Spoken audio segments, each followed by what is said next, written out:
में उनके प्रत्याशी के पीए से 10 लाख रुपया बरामद हुआ है।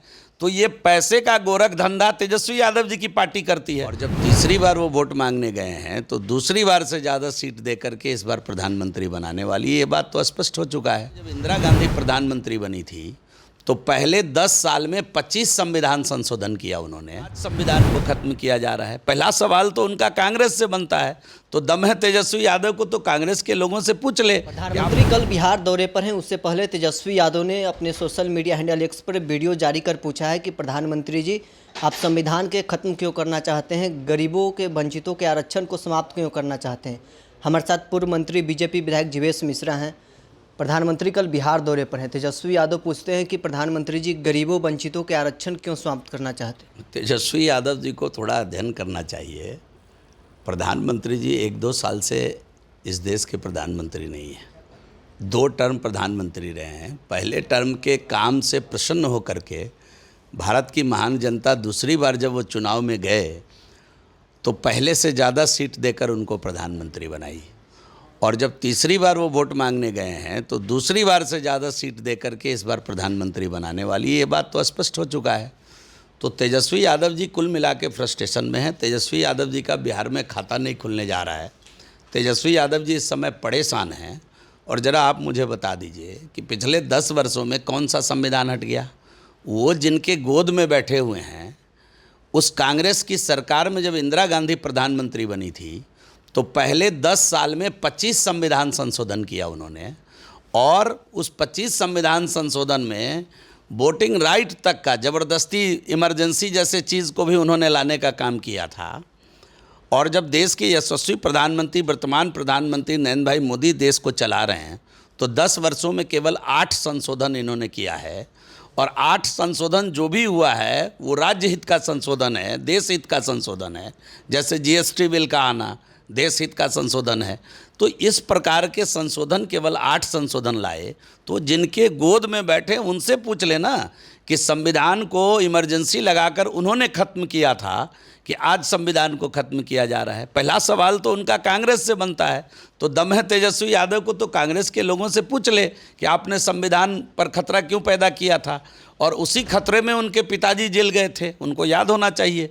स्मरण उस समय पैदा नहीं हुए होंगे, लेकिन स्मरण शक्ति इतिहास को तो पढ़ना चाहिए उनको कि उसी में जेल गए थे। उसी जेल के समय जब पहली बहन उनकी पैदा हुई तो मीसा में वो जेल गए थे, उनका नाम मीसा रखा गया जो चुनाव लड़ रहे हैं। तो ये सब इतिहास अपने परिवार को केवल आरक्षण देने का काम वो कर रहे हैं। पिता के बाद माता, माता के बाद स्वयं, स्वयं के बाद बहन, भाई। तो परिवार को जो आरक्षण देने का काम कर रहे हैं, परिवार का इतिहास भी पढ़ने का काम तेजस्वी यादव करेंगे तो उनको पता चल जाएगा कि इस देश के अंदर कांग्रेस पार्टी ने ही संविधान को क्षति पहुंचाई है। इस देश के अंदर केवल कांग्रेस पार्टी ने ही दलितों और पिछड़ों के आरक्षण पर कैंची चलाया है। और आप जान लीजिए कि बाबा साहब अम्बेडकर ने जो रिज़ाइन किया था मंत्री नेहरू मंत्रिपरिषद से, तो एक कारण ये भी था कि अति पिछड़ा आयोग नेहरू जी ने नहीं बनाया था। एक कारण ये भी था 4 कारणों में से। उस अति पिछड़ा आयोग को किसने बनाया? इस देश के यशस्वी प्रधानमंत्री आदरणीय नरेंद्र भाई मोदी जी ने बनाया। और दलितों का हिस्सा काट करके मुसलमानों के लिए इन्होंने देने का काम किया। आप इसको पढ़ लीजिए आप ठीक से। जो इन्होंने मंत्रालय बनाया, उस मंत्रालय अल्पसंख्यक कल्याण मंत्रालय, उसके अंदर किसका हिस्सा दिया गया? दलितों का हिस्सा काट करके देने का काम कांग्रेस पार्टी ने की। इसको उजागर करने का काम है। और ज़रा मुझे बता दीजिए, देश के सभी यूनिवर्सिटी के अंदर जो सरकार के द्वारा फंडेड है, सभी जगह दलितों का रिजर्वेशन है। अलीगढ़ मुस्लिम विश्वविद्यालय में क्यों नहीं है? कांग्रेस पार्टी कहाँ सो रही थी? जामिया मिलिया में क्यों नहीं है? कांग्रेस पार्टी किधर सो रही थी? तो दलितों का हिस्सा काटने का काम हमेशा कांग्रेस पार्टी ने किया है। जहाँ तक भारतीय जनता पार्टी एनडीए का सवाल है, तो आपको मालूम होना चाहिए कि देश की आज़ादी के बाद सर्वाधिक मंत्री दलित समाज से नरेंद्र भाई मोदी के नेतृत्व में बना है। ओबीसी समाज से नरेंद्र भाई मोदी के नेतृत्व में बना है। हम सबका साथ सबका विकास वाले लोग हैं। हम देश के लिए जीने वाले लोग हैं। हम राष्ट्र प्रथम की परिकल्पना को लेकर चलने वाले लोग हैं। तेजस्वी यादव से हमें कुछ सीखने की ज़रूरत नहीं है। कल 5 सीटों पर चुनाव होना है। जेपी नड्डा कल आए थे बिहार दौरे पर।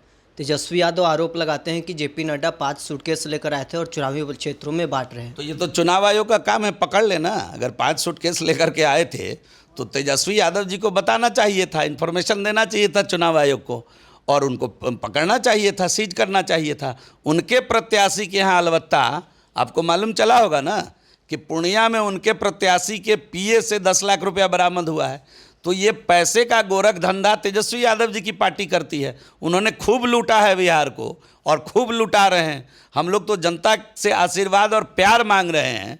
पैसे की ज़रूरत पड़ रही है तो हम लोगों को तो जनता पैसा भी दे रही है, 10-5 रुपये करके दे भी रही है हमारे प्रत्याशी को जिस घर में जा रहे हैं, और उसको जमा करके हम लोग चुनाव लड़ रहे हैं। तो हम लोग एकदम निश्चिंत हैं, जनता का आशीर्वाद नरेंद्र भाई मोदी के साथ है और डंके की चोट पर बिहार में 40 की 40 सीट जीतेंगे। तो आपने सुना, हमारे साथ बीजेपी विधायक जीवेश मिश्रा थे। बहरहाल इस खोर में इतना ही। आप बने रहे न्यूज़ 4 नेशन के साथ।